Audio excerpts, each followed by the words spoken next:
Chapter 3. Possession. The art therapy room had become their sanctuary. After bribing an orderly with saved-up medication, Caspian had obtained a copy of the room's schedule. Every Thursday between 4 and 6 p.m., it sat empty, a perfect pocket of time for them to meet. Alara sat cross-legged on the floor, her back against the wall, watching Caspian pace the room with his characteristic grace. Even after 2 months at Ravencrest, the sight of him still took her breath away. Today, he wore the standard-issue gray t-shirt that somehow looked designer on his muscled frame, his dark hair artfully tousled as if he'd just run his fingers through it.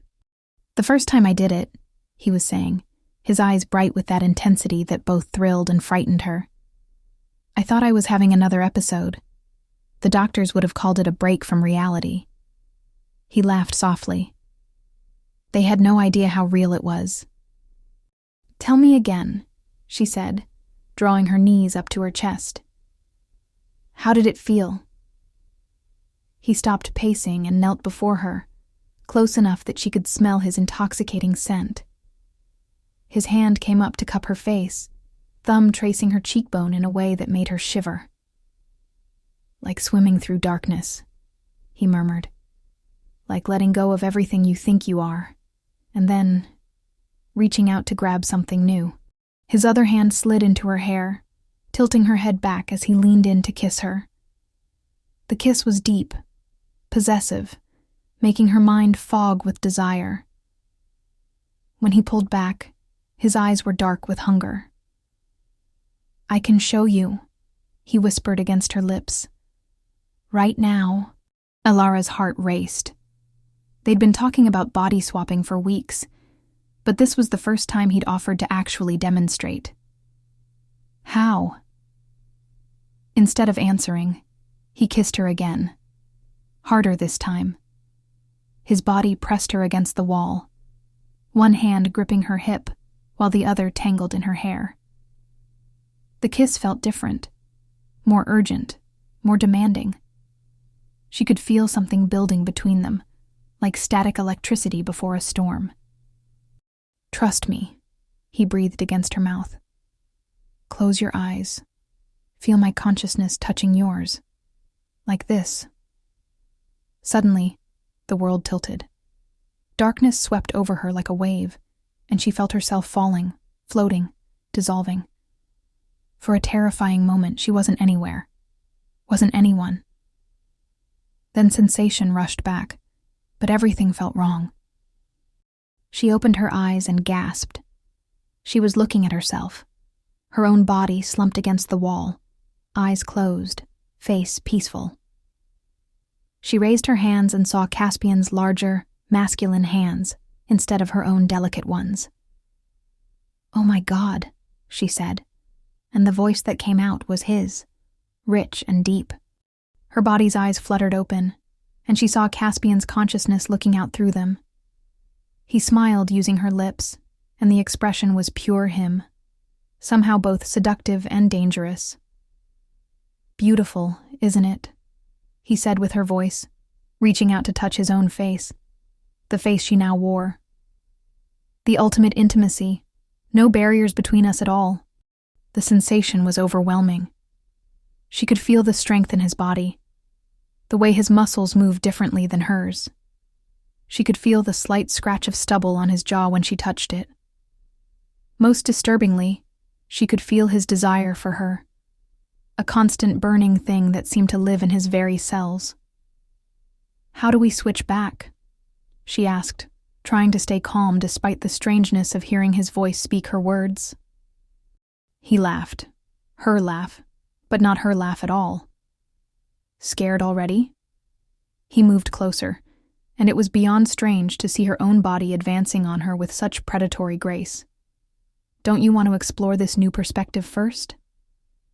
Her borrowed heart began to race as he pressed against her, his consciousness looking out through her eyes as he kissed his own lips.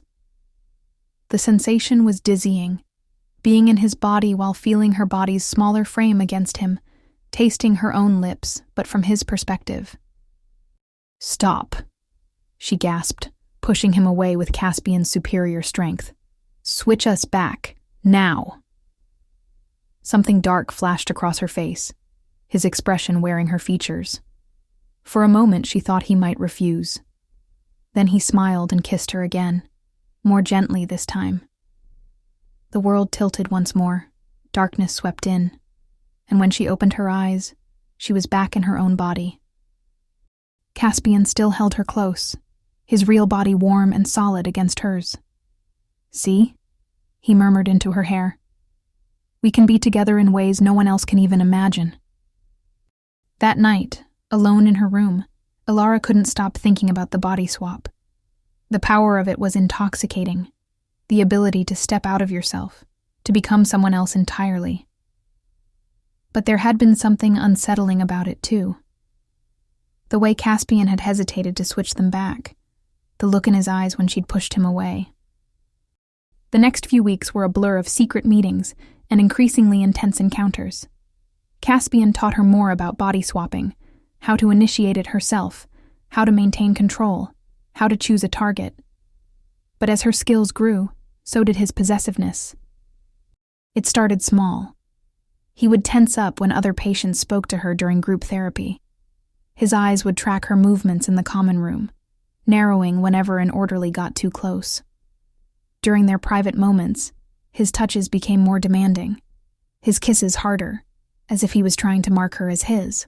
One afternoon, she was talking with Sarah, a young patient who had recently arrived, when Caspian appeared beside them. Without warning, he pulled Alara into a deep, claiming kiss right there in the common room. She could feel Sarah's embarrassed retreat, could sense the orderlies moving toward them to separate them. Later, in their art therapy room, she confronted him. What was that about? He had her pressed against the wall before she could react, his body caging her in. "You're mine," he growled, then kissed her with bruising force.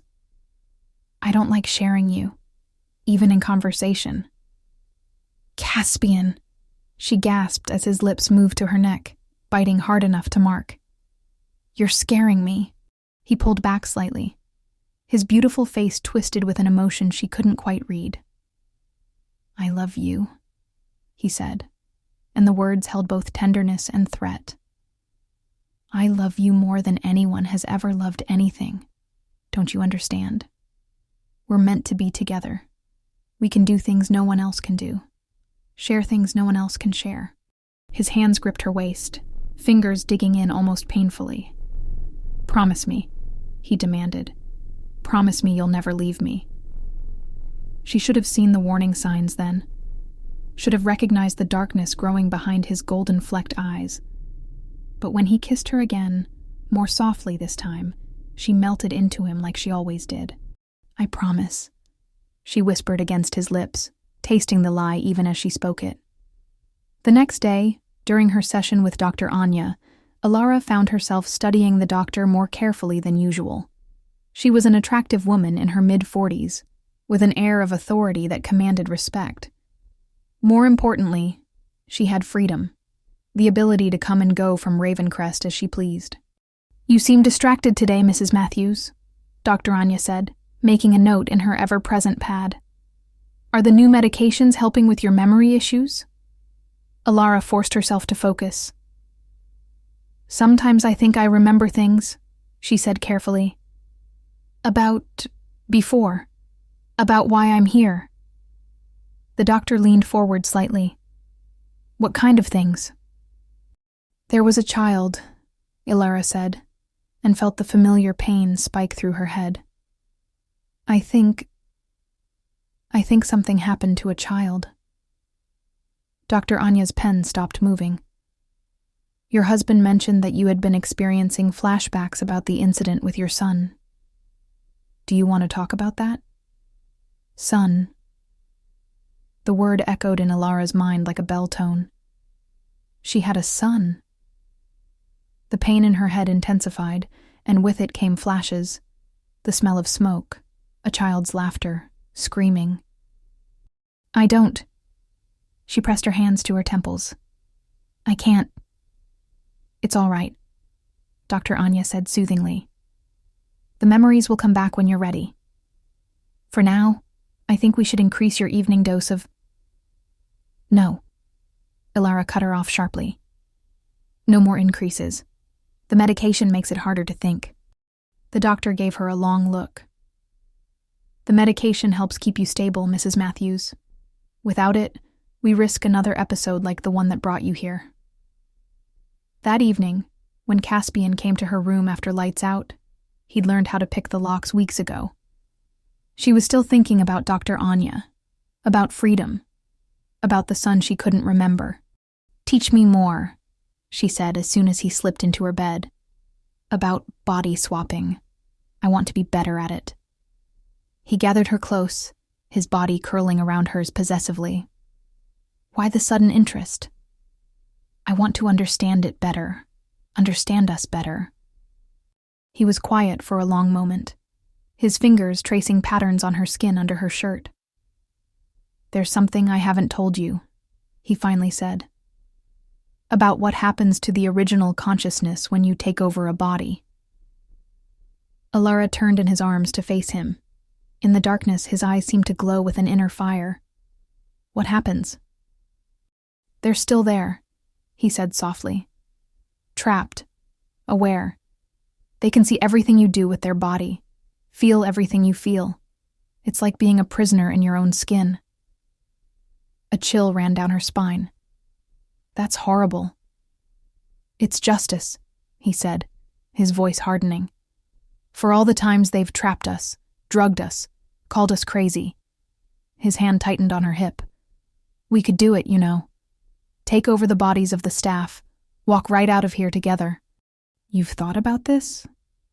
He kissed her, hard and hungry. "I think about it all the time. You and me, free to be together without walls or rules.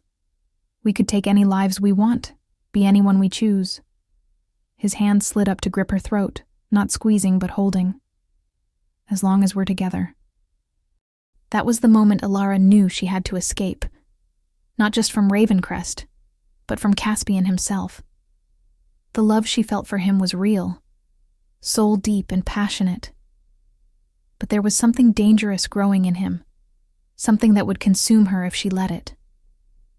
But as his lips found hers again, as his hands worked their magic on her body, she let herself forget about escape for a little while. Let herself get lost in the way he made her feel, in the electricity that always sparked between them. Later, watching him sleep beside her, she made her plans. She would need to be careful. Caspian's possessiveness was growing by the day, and his power over her was still strong. But she had learned his techniques well, perhaps too well. Dr. Anya would be coming in early tomorrow for their session, and this time, Ilara would be ready.